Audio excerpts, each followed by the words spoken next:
السلام علیکم ویورز، آج ہم آپ کو ایک بہت ہی مشہور ترین شخص کے بارے میں بتانے جا رہے ہیں، جس کا نام ہر شخص کی زبان پہ کبھی نہ کبھی آیا ہوتا ہے یا اس نے کبھی نہ کبھی اس کے واقعات سنے ہوتے ہیں۔ جی ہاں، بات ہو رہی ہے سیٹھ عابد شہید کی۔ شہید میں نے اس لیے کہا کہ آگے آپ کو ویڈیو میں پتہ لگے گا کہ انہوں نے کس طریقے سے پاکستان میں اپنی خدمت انجام دی اور پاکستان کے لیے بہت بڑا کارنامہ کیا، جس کے ہم محتاج اور شکر گزار ان کے بھی رہیں گے اور خدا تعالیٰ کے بھی رہیں گے۔ اپریل 1985 میں لاہور سے جانے والے ایک مسافر کو کراچی ایئرپورٹ پر روکا گیا تو ان کے پاس سے 31 تولہ سونا برآمد ہوا۔ کراچی کسٹم حکام نے جب پریس ہینڈ میں بتایا کہ انہوں نے 2000 تولہ سونا ضبط کیا ہے تو پولیس کی تحویل میں موجود اس مسافر نے اس کی توثیق کرتے ہوئے کہا کہ یہ 2000 نہیں 3100 تولہ سونا ہے۔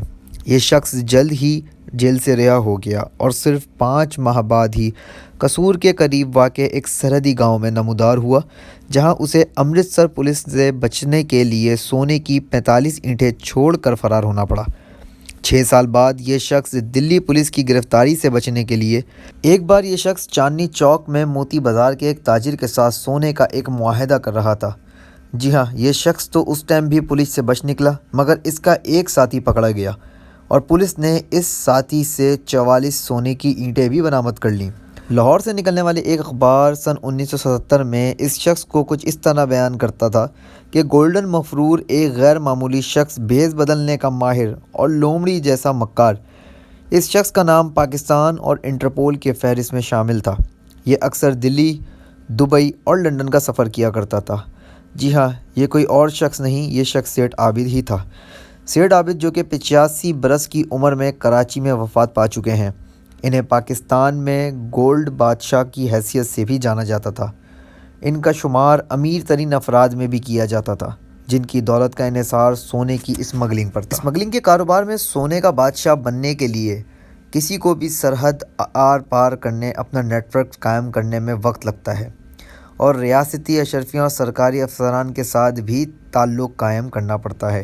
اس کے علاوہ معاشرے میں اپنا مقام قائم کرنے کے لیے اخلاقی بنیادوں پر خیر سگالی کا ایک وسیع نظام بھی قائم کرنا پڑتا ہے۔ سیٹھ عابد کا عروج پاکستان اور انڈیا کی سرحدوں کی تشکیل کے ساتھ ہی سامنے آیا۔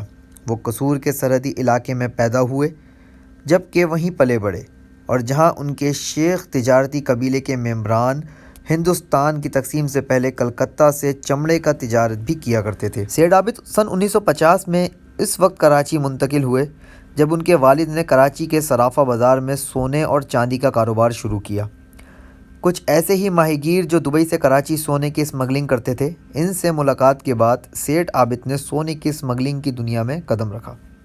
50 کی دہائی کے اختتام تک انہوں نے ایک ماہی گیر قاسم بھٹی کے ساتھ مل کر پاکستان میں سونے کی اسمگلنگ میں اپنا کام جاری رکھا۔ وزیر اعظم عمران خان نے بھی سیٹھ عابد کی وفات پر افسوس کا اظہار کرتے ہوئے ان کے اہل خانہ سے تعزیت۔ سیٹھ عابد کا شمار ان اسمگلروں میں ہوتا ہے جو پاکستانی تناظر میں سونے کی اسمگلنگ اور اسمگلنگ کی معیشت میں انتہائی اہم تھے۔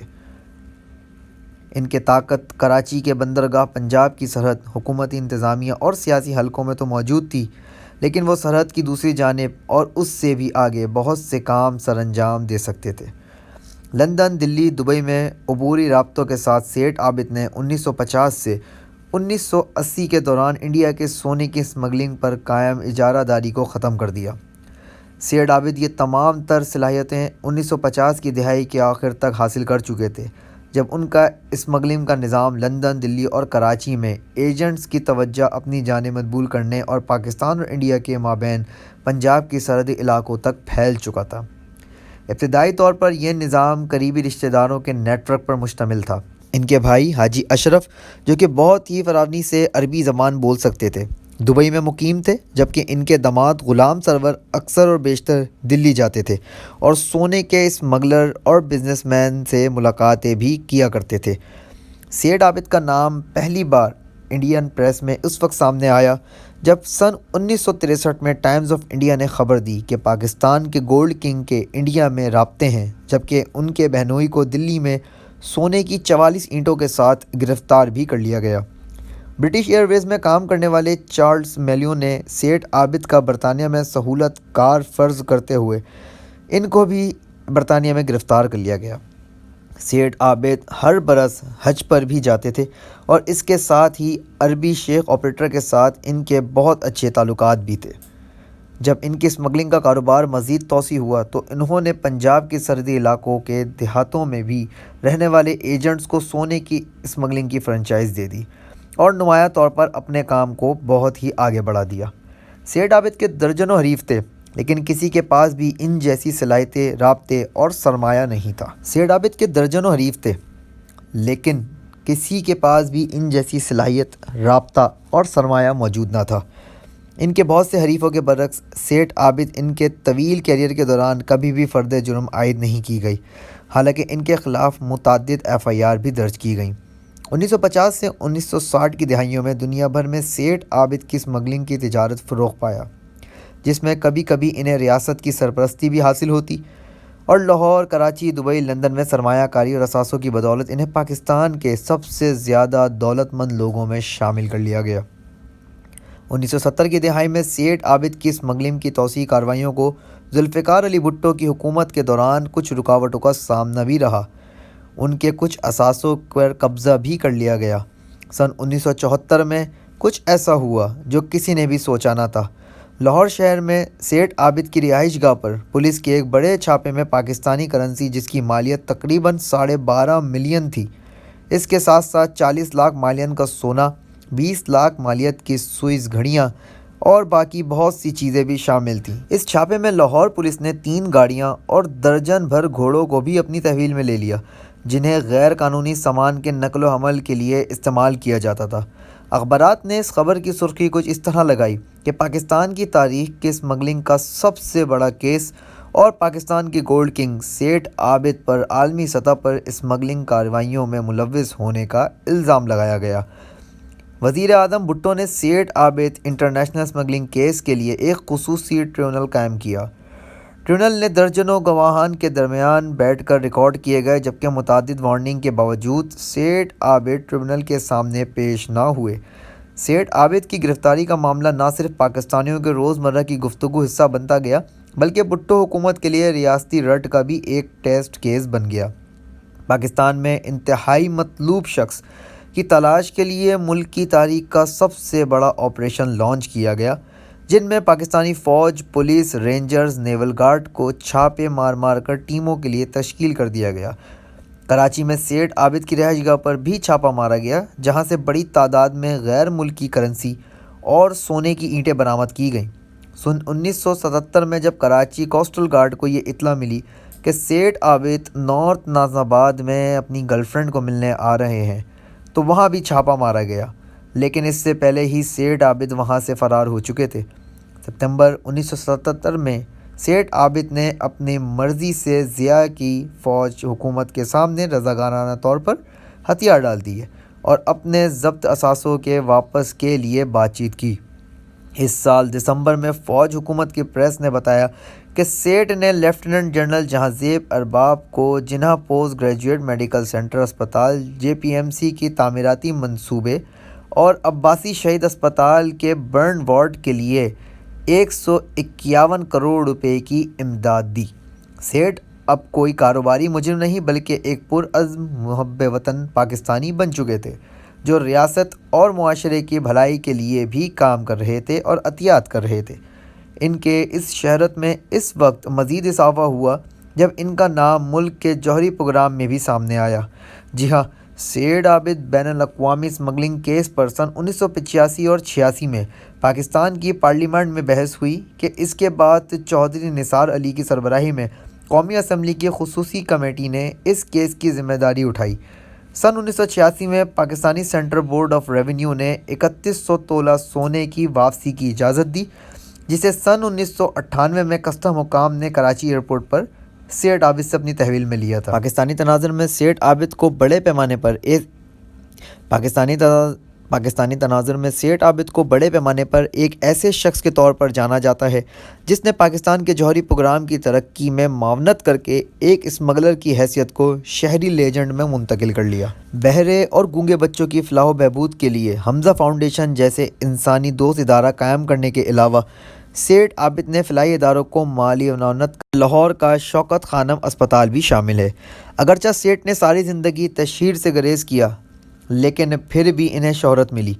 ان کا نام قومی سطح پر اس وقت مشہور ہوا جب انہوں نے ایک ٹی وی شو میں نیلامی کے دوران کرکٹر جاوید میاں داد کا شارجہ اننگز میں استعمال ہونے والا بلہ اپنے بیٹے کے لیے 5 لاکھ میں خریدا۔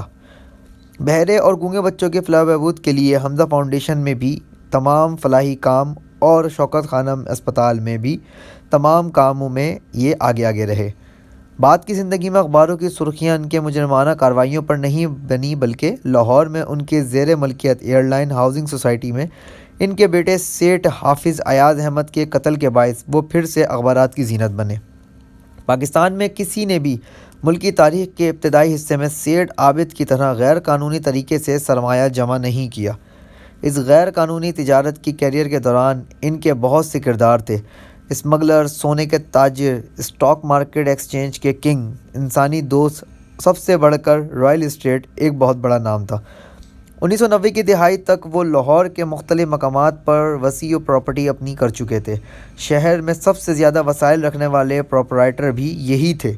وہ کراچی میں بھی کئی جائیدادوں کے مالک تھے اور پاناما لیک میں نام آنے کے بعد انہوں نے اپنے اثاثے برٹش ورجن ایئر لائن میں منتقل کر دیے۔ اسمگلنگ کے دوران ان کے کارناموں کے بارے میں بہت ساری کہانیاں موجود ہیں۔ اخبارات ان کے بارے میں مشہور بیان اور یہاں تک کہ سوشل میڈیا آج بھی سیٹھ عابد کو رومانی بنا کر پیش کرتا ہے اور ان کے فرار اور گیمبلر ہونے سے بھری زندگیوں پر بات چیت کرتا ہے۔ جب اخبارات نے انہیں بدنام زمانہ پاکستانی سونے کے بادشاہ اسمگلر کی حیثیت سے پیش کیا تو سیٹھ عابد نے ان کے خلاف احتجاج کیا اور اپنا ایک کیس بھی دائر کرایا۔ سرحدی کاموں کے بارے میں دنیا کے سامنے اپنے وژن کو واضح کرتے ہوئے سیٹھ عابد نے لاہور کے ایک اخبار کے ایڈیٹر کو بتایا، مجھے سونے کا بدنام اسمگلر کیوں کہا جاتا ہے؟ میں اپنی بہنوں بیٹیوں کی شادیوں کے لیے سستا سونا فراہم کر رہا ہوں۔ میں معاشرے اور ریاست کے لیے عمدہ خدمات انجام دے رہا ہوں۔ کسی بھی تعریف اور پہچان کی بجائے مجھے بدنام کرا جاتا ہے اور میں بدنام ہو چکا ہوں۔ سیٹھ عابد اب وفات پا چکے ہیں لیکن ان کی تعریف پوری زندگی بھر کی جائے گی۔ جب تک ہمارا پاکستان ہے تب تک ان کے بارے میں ان کو اچھے ہی خیالات میں اچھے ہی اظہار کے ساتھ ان کی تعریف کی جائے گی۔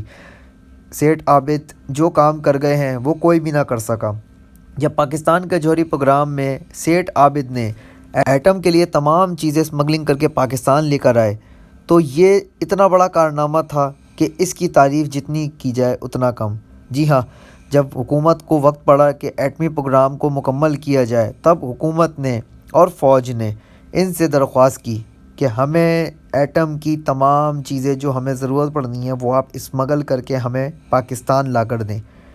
انہوں نے کوئی شرط رکھے بغیر یہ کام شروع کیا اور ان کو 11 ملکوں سے 12 ملکوں کی ایجنسیاں بھی نہ پکڑ سکیں اور یہ تمام چیزیں، تمام ایٹم کے ایکوپمنٹس لے کر پاکستان آئے۔